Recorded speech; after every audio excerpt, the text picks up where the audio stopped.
मुझसे पहले माननीय सदस्यों ने भी बात रखी। पहले श्रद्धांजलि दूंगा माननीय सुषमा स्वराज जी को, और इसमें कोई शक नहीं है, मुझे याद है मैं लोकसभा में उनके भाषण को मैंने सुना। जिस तरीके से ज़मीन से जुड़ी बात, एक गृहिणी का दर्द, घर गृहस्थी की बात, मध्यम वर्ग और गरीब के दर्द को, पीड़ा को वो बयान करती थी बेखूबी तरीके से।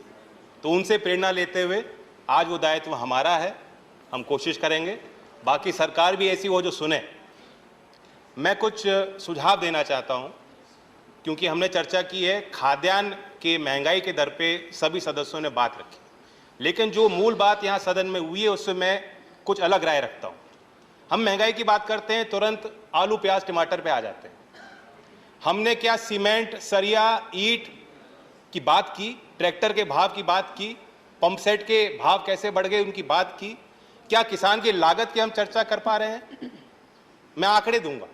अप्रैल से जून 2020 ये जो 3 महीने हैं, अगर उसमें सीपीआई फूड इन्फ्लेशन 8% रहा, जो काफ़ी होता है मैं मान रहा हूँ, उसी समय में आपका WPI फार्म इनपुट इन्फ्लेशन 27.4% रहा। और यहाँ मैं लिव्ड एक्सपीरियंस बताना चाहता हूँ, अनुभव बताना चाहता हूँ। अगर आंकड़ा गलत हो, बहुत सदस्य यहाँ ऐसे हैं जो खेती करते हैं, जानते हैं, वो बता दें। 2014 में अगर 1 एकड़ के गेहूं के खेत पे ट्रैक्टर से आप जुताई करते, आपके औसतन 3000 रुपए खर्च हो रहे थे। आज 8 साल बाद 5400 रुपए खर्च होते हैं। 1 एकड़ के धान की खेती आप करते, 300 रुपए का बीज आ जाता था, अब 600 रुपए लग रहे हैं। आपके खाद और दवाई पे अगर 3000 रुपए 2014 में खर्च हो रहे थे 1 एकड़ के धान की खेती करने वाले किसान के लिए, आज 6000 रुपए तक वो आंकड़ा पहुंच गया। तो हम सिर्फ महंगाई की बात करें, ठीक है, टॉप है, आपने स्कीम बनाई, 2018 में 500 करोड़ दिए। सवाल बनता है कि उस संसाधन का क्या प्रयोग हुआ? क्या हमने खाद्य प्रसंस्करण की इंडस्ट्री को, फूड प्रोसेसिंग को बढ़ावा दिया है? क्या ये सच्चाई नहीं है कि आप टॉप टोमेटो से शुरू होता है, टमाटर से शुरू होता है, टमाटर के प्रोसेसिंग पे आप 12% जीएसटी वसूलना चाहते हो? क्या ये सच्चाई नहीं है कि पोटैटो को प्रोसेस करने के लिए अगर आप चिप्स बनाएंगे, नमकीन बनाएंगे, तो उस पर भी आप 12% जीएसटी वसूलना चाहते हो? ये भी एक कारण है कि जो फूड इन्फ्लेशन है वो बेकाबू हो रहा है।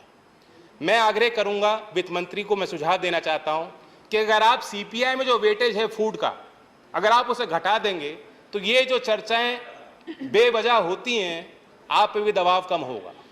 आप तुलना कीजिए, जर्मनी में सीपीआई का वेटेज फूड का क्या है? 8.5%, ब्राजील में 25.5%, चाइना में 19.9%, पाकिस्तान में भी 35% है, हमारे यहाँ 46% है। इसलिए दूध का भाव 1 रुपये बढ़ जाएगा तो त्राही त्राही मच जाएगी, आप पे भी दबाव बन जाएगा और फिर आप व्यवहारिक फैसले नहीं ले पाती हो। हमने देखा है, दुनिया ने देखा, कॉमर्स मिनिस्ट्री डेलीगेशन तैयार कर रहा था, एक्सटर्नल अफेयर मिनिस्ट्री पीएम को ब्रीफ कर रहे थे, प्रधानमंत्री यूरोप में कह रहे थे कि हम दुनिया का पेट भरेंगे, गेहूं का निर्यात करेंगे, और कुछ ही दिन में आपने निर्यात पर प्रतिबंध लगा दिया। ऐसे फैसले ना हो, इसलिए मेरी मांग है। दूसरी बात, मैं अभी कंक्लूड कर रहा हूं। मेरी सहानुभूति है वित्त मंत्री जी के साथ, क्योंकि जब से वो आई हैं वो मजबूर होकर क्राइसिस मैनेजमेंट मोड में उन्होंने काम किया है, लेकिन हमें सिनेरियो प्लानिंग करनी चाहिए, भविष्य की प्लानिंग योजना हमें बनानी होगी। मैं पूछना चाहता हूं, आज मानसून डेफिशिएंसी है उत्तर प्रदेश में, बिहार में, झारखंड में जितनी औसतन बारिश होती थी नहीं हुई। 23% धान की बुआई उत्तर प्रदेश में कम हुई है। क्या वहां के कृषि मंत्री विभाग ने कोई मीटिंग ली है? क्या आपने उनके साथ बैठक ली है? क्या आप उनके साथ बैठक लेंगी? उसका जवाब मैं आपके उत्तर में जानना चाहूंगा। और अंततः जो आम आदमी कहता है उसके पास सारी चीजों का समाधान है। मैं बताना चाहता हूं कि एक आम आदमी ने मुझे कहा कि आप सदन में जा रहे हैं, चर्चा करेंगे, वहां ये समाधान दे दीजिए ना। मैंने पूछा क्या समाधान है? उसने कहा सरल है, ऐसी व्यवस्था बना दो, 5 साल तो सरकार रहेगी इनकी, ऐसी व्यवस्था बना दो कि हर 2-3 महीने में कहीं चुनाव करा दो और आप देखोगे सरकार डीजल, पेट्रोल, बिजली कोई भी भाव बढ़ने नहीं देगी। राइट, धन्यवाद। राइट।